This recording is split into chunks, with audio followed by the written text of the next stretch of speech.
BEd 2024 का previous year question Hindi का देखेंगे तो 51 नंबर क्वेश्चन देखते हैं। नैतत में संधि विच्छेद होगा, तो नैतत में कौन सा संधि विच्छेद होगा? तो 9 + ए तत् होगा, ठीक ना। 51 का ए ऑप्शन नंबर सही है। चलिए 52 नंबर पर चलते हैं। निम्नलिखित में से कौन सी सुमित्रा नंद की पंत की कृति नहीं है? तो ये है कुरुक्षेत्र, इनकी कृति नहीं है। ऑप्शन नंबर बी सही है, एकदम नोट कर ले, याद कर लीजिए। 59 नंबर को देखते हैं। निम्नलिखित में से प्रश्न 4 विकल्पों में से उस विकल्प का चयन करें जो विराम चिन्ह युक्त वाक्य का सही विकल्प हो। तो ऑप्शन नंबर इसमें बी सही है। Option number B. Option number B क्या कहता है? राम ऑफिस से सीधे घर पहुंचता है, तो सही बात, ऑफिस से घर ही कोई पहुंचेगा। हाथ धोता है, खाना खाता है, फिर खेल खेल कर सो गया। ठीक है, तो ऑप्शन नंबर बी सही है 59 का। अब 60 का देखा जाए तो भाषा विज्ञान के दृष्टि से ऊ किस प्रकार का स्वर है? तो ऊ है पश्च स्वर है। ऑप्शन नंबर डी सही है। आगे चलते हैं 61 नंबर। इनमें से किस शब्द का वर्तनी शुद्ध है? तो इनमें से उन्नयन का वर्तनी शुद्ध है। चलिए आगे चलते हैं 62 नंबर। तो घ ग ड ठ त इनमें से किस अघोष व्यंजन है? तो ऑप्शन नंबर सी है, तो अघोष व्यंजन इसमें 2 है। आगे चलते हैं फिर 63 नंबर। 63 नंबर में संयुक्त सर्वनाम नामक सर्वनाम की एक पृथक श्रेणी का उल्लेख इनमें से किन विद्वान ने किया था? तो 63 का क्या होगा? तो 63 का इधर देखते हैं क्या होता है। तो 63 का सी सही है। तो 63 का सी डॉक्टर दीमसित, ये वाला सही हो जाएगा। चलो 64 देखते हैं। जिनको अपने बुलाया था वह बाजार गया है, वाक्य के रेखांकित शब्द में सर्वनाम है। तो सर्वनाम ए है, संबंधवाचक है। क्या भाई किसी को बुलाते हो तो संबंधी यार दोस्तों को बुलाओगे ना, तो इसे संबंध है, ये भी ट्रिक याद रखिए। बाजार गया वाक्य में रेखांकित सब सर्वनाम, तो संबंधवाचक सर्वनाम है। चलिए आगे चलते हैं 65 नंबर। तो कला का अंतिम एवं सर्वोच्च ध्येय सौंदर्य है, वाक्य में कितने विशेषण है? तो 65 का 3 हो जाएगा। Answer number 3, option number D सही है। 66 का देखा जाए तो एक तथ्य गलत है, तो कौन सा तथ्य गलत है? तो डी गलत है। तो विशेषण शब्द सदैव विशेष, ये ऑप्शन नंबर डी सही है, याद कर ले, देख लीजिए। विशेष शब्द सदैव विशेष के पहले प्रयुक्त होता है, विशेष के बाद कभी प्रयुक्त नहीं होता है। चलिए आपको 67 नंबर क्वेश्चन दिखाते हैं। मुख्य क्रिया के अर्थ को स्पष्ट करने वाली क्रिया को क्या कहते हैं? तो सहायक क्रिया कहते हैं। ऑप्शन नंबर डी सही है। आगे चलते हैं 68 नंबर। अब पढ़कर क्या होगा, इस वाक्य में कौन सी क्रिया है? तो अब पढ़कर क्या होगा, इस वाक्य में कौन सी क्रिया है? तो ये सी सही है, पूर्वकालिक क्रिया है। 68 का सी सही है। 69 का देखा जाए निम्नलिखित में तो लिंग की दृष्टि से असंगत युग्म है। तो लिंग की दृष्टि से असंगत युग्म टोकरा टोकरी, ये असंगत लिंग है, ये असंगत लिंग है। अब 70 देखा जाए, मन गढ़ंत शिष्टता और घबराहट इन शब्दों के लिंग में बताए गए हैं। तो क्या बताएंगे? तो स्त्रीलिंग पुल्लिंग, ये वाला ऑप्शन नंबर डी सही है। चलिए आगे चलते हैं 71 नंबर। चिड़िया शब्द का प्रयोग बहुवचन में क्या होता है? तो चिड़िया होता है। चिड़िया का चिड़िया होता है, वर्षा का वर्षा होता है। चलिए आगे देखते हैं 72 नंबर क्वेश्चन। तो 72 क्या कर रहा है? मुझे आपके हस्ताक्षर चाहिए, इस वाक्य में हस्ताक्षर शब्द क्या है? तो हस्ताक्षर नित्य बहुवचन है। ऑप्शन नंबर सी सही है। 73 में देखते हैं, वचन के आधार पर असंगत शब्द युग्म है। तो ये बी सही, असंगत पेड़ पेड़ों, असंगत युग्म है। चलिए 74 नंबर देखते हैं। सत्संग में जाने के बाद मन को शांति मिलती है, ये वाक्य में काल की पहचानिए। इसमें बी सही है, आसन भूतकाल। आगे चलते हैं 75 नंबर। निम्नलिखित में से 4 विकल्प में से विकल्प का चयन कर जो वाक्य के पक्ष में भेद सबसे अच्छा विकल्प हो। चलिए इधर देखते हैं 75 नंबर क्वेश्चन। 75 कहाँ गया? आ गया। अब बच्चों को ये वाला क्वेश्चन 75 है, याद रखिएगा, ये वाला 75 क्वेश्चन नंबर है। अब तक बच्चों को काफ़ी घूम चुके हैं, इसमें क्या है? तो ऑप्शन नंबर सी है, पूर्णता घोतक। ऑप्शन नंबर सी सही है।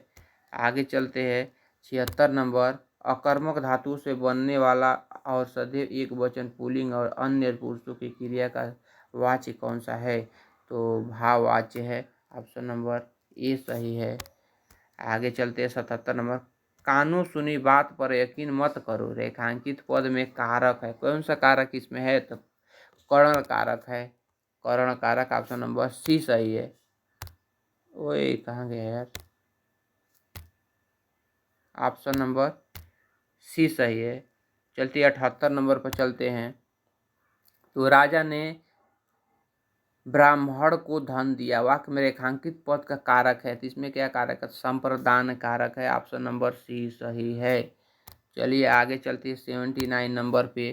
तो इनमें से कौन सा शब्द उर्दू के उपसर्ग से नहीं बना है? तो ऑप्शन नंबर सी सही है, दुबला नहीं बना है। अब आगे चलते हैं 80 नंबर क्वेश्चन देखते हैं। प्रादेशिक शब्द में कौन सा प्रत्यय है? तो ऑप्शन नंबर बी सही है, इक है। प्रादेशिक में इक शब्द है, आंसर हो गया है बी। अब चलते हैं 81 में देखते हैं, नीचे दिए गए सभी के युग में कौन सा त्रुटिपूर्ण है? तो अनुग्रह का आग्रह है, ये वाला एकदम अनुत्रुटिपूर्ण है। 81 का ए सही है। अब 82 देखा जाए, नैसर्गिक का विलोम है, तो नैसर्गिक का विलोम कृत्रिम है। आगे चलते हैं 83 नंबर, किस वाक्यांश के लिए प्रयुक्त शब्द का सार्थक है? तो ऑप्शन नंबर डी सही है। ऑप्शन नंबर डी, जो बिना वेतन काम करता हो, अवैतनिक, ये सही है। आगे चलते हैं 84 नंबर, कर्मधारय समास का उदाहरण है, तो पनचक्की, ये कर्मधारय समास का उदाहरण है। अब 85 नंबर देखा जाए, कर्तव्योत में कौन सा समास है? तो द्वंद्व समास है। कर्तव्योत में द्वंद्व समास है, तो ऑप्शन नंबर ए सही है। आगे चलते हैं। आगे, नया मुल्ला प्याज ज़्यादा खाता है। बाप रे बाप, नया मुल्ला प्याज ज़्यादा खाता है। आरंभ में अधिक शौक का होना, ऑप्शन नंबर ए सही, आरंभ में अधिक शौक का होना। और आगे चलते हैं 87 में, निम्नलिखित पंक्तियों में से कौन सा अलंकार है? एक म्यान में दो तलवारें कभी नहीं रह सकती है, किसी और पर प्रेम नारिया पति का क्या सह सकती है? तो इसमें क्या है? तो दृष्टांत है, दृष्टांत। ऑप्शन नंबर ए सही है। चलिए आगे 88 नंबर देखते हैं, पानी परा को हाथ छू नहीं, नैनन से जल सो पग धोए, इनमें कौन सा अलंकार है? तो अतिशयोक्ति अलंकार इसमें है। ऐसे में अतिशयोक्ति अलंकार होता है। 89 के देखा जाए, यह मुँह और मसूर की दाल लोकप्रिय का अर्थ है, तो ये है अपने अवकाश से बढ़कर होना, अपनी अवकाश से बढ़कर होना, ये ऑप्शन सही है। Option number B D. 90 का देखा जाए, आधुनिक युग की मीरा मानी जाती है, तो महादेवी वर्मा को आधुनिक युग की मीरा मानी जाती है। और ये 91 को देखा जाए, कनक कुसुम के कवि कौन से हैं? तो कनक कवि के कौन है? तो ये है जयशंकर प्रसाद हैं। ऑप्शन नंबर ए सही है, कानन कुसुम के कवि कौन है? जयशंकर प्रसाद हैं।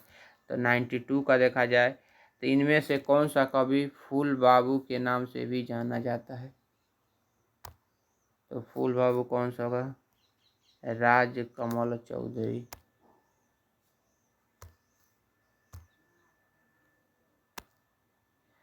कर्मवीर भारती का नाटक जिसमें महाभारत के कथानक को आधुनिक युग के अनुकूल प्रस्तुत किया गया, तो अंधा युग ही है। ऑप्शन नंबर डी सही है। चलिए आगे चलते हैं 94 में, मूर्ति देवी पुरस्कार किस संस्था द्वारा प्रदान किया गया है? तो भारतीय ज्ञानपीठ द्वारा ये प्राप्त किया गया है। तो 95 देखा जाए, अजय की कौन सी कृति पर ज्ञानपीठ पुरस्कार मिला है? अजय की कौन सी कृति पर ज्ञानपीठ पुरस्कार मिला है? तो कितनी नावों में कितनी बार, ये ऑप्शन नंबर डी सही है। चलिए आगे, आगे 96 नंबर में तो ये है, देख सकते हैं आप, इधर से दिखा दे रहे हैं कि इसमें क्या सीन है, यहाँ पढ़ सकते हैं। 96 से 100 में ये दिया है, व्याख्यान दिया है, सच्ची मित्रता जितनी बहुमूल्य होती है, उसे बनाए रखना भी उतना ही कठिन है। इस मित्रता को स्थिर और दृढ़ रखने के लिए सबसे महत्वपूर्ण आवश्यक तत्व है सहिष्णुता और उदारता। प्रत्येक व्यक्ति में कुछ, याद रखते हैं, प्रत्येक व्यक्ति में कुछ न कुछ कमी रहती है। पूर्ण निर्दोष और सर्वगुण संपन्न व्यक्ति कोई भी नहीं हो सकता है। अतः मित्र के अवगुणों पर ध्यान नहीं देना चाहिए। दोष दर्शन, एक दूसरे पर छींटाकशी से मित्रता में दरार पैदा होने का भय बना रहता है। आज भौतिकवादी युग है। इस युग में सच्चे मित्र का मिलना वैसे बहुत ज़्यादा कठिन है। अधिकतर मित्र अपना उल्लू सीधा करने के लिए मित्रता का स्वांग रचते हैं। अपना काम बना जाने के बाद अंगूठा दिखाकर चले जाते हैं। ऐसे में मित्र सबसे प्रिय भोले लेकिन पीछे विषवमन करते हैं। अतः शास्त्रों का मत है कि ऐसे मित्र मुख पर अमृत वाले विष से पेट भर देते हैं, समान त्याज्य है। रामचरितमानस में कहा गया कि जो न मित्र दुख होई दुखारी, तिन्हि बिलोकत पातक भारी। तो 96 में देखा जाए तो 96 नंबर का क्या है, 96 नंबर बोला है कि कैसे मित्र विष के भरे घट के समान त्याज्य होते हैं। तो ये होते हैं जो सामने प्रिय बोलते हैं लेकिन पीछे विषवमन कहते हैं। जिससे इसका मतलब है कि सामने अच्छे से बोलेंगे, पीछे छुरा घोपेंगे। तो ऑप्शन नंबर सी सही है 96 का। 97 का देखा जाए, विषवमन शब्द कौन से समास का उदाहरण है। तो विषवमन शब्द तत्पुरुष समास का उदाहरण है। अब 98 का देखा जाए, पातक शब्द का विलोम निम्नलिखित में से कौन सा शब्द है। तो पातक है, पूरे का है। अब आगे देखते हैं 99 का, मित्रता को स्थिर और दृढ़ रखने के लिए क्या चाहिए। तो सहिष्णुता और उदारता सबसे महत्वपूर्ण आवश्यक तत्व है। तो ऑप्शन नंबर सी सही है। सी 99 का। 100 देखा जाए, किस कारण से मित्रता में दरार पैदा होने का भय रहता है। तो दोष दर्शन और एक दूसरे पर छींटाकशी से दरार पैदा करने का रहता है। तो ऑप्शन नंबर ए सही है 100 का। तो चलिए इसको संपन्न करते हैं। लेकिन इस चैनल को भाई सब्सक्राइब कर दो कि कुछ सब्सक्राइबर बढ़ जाएं।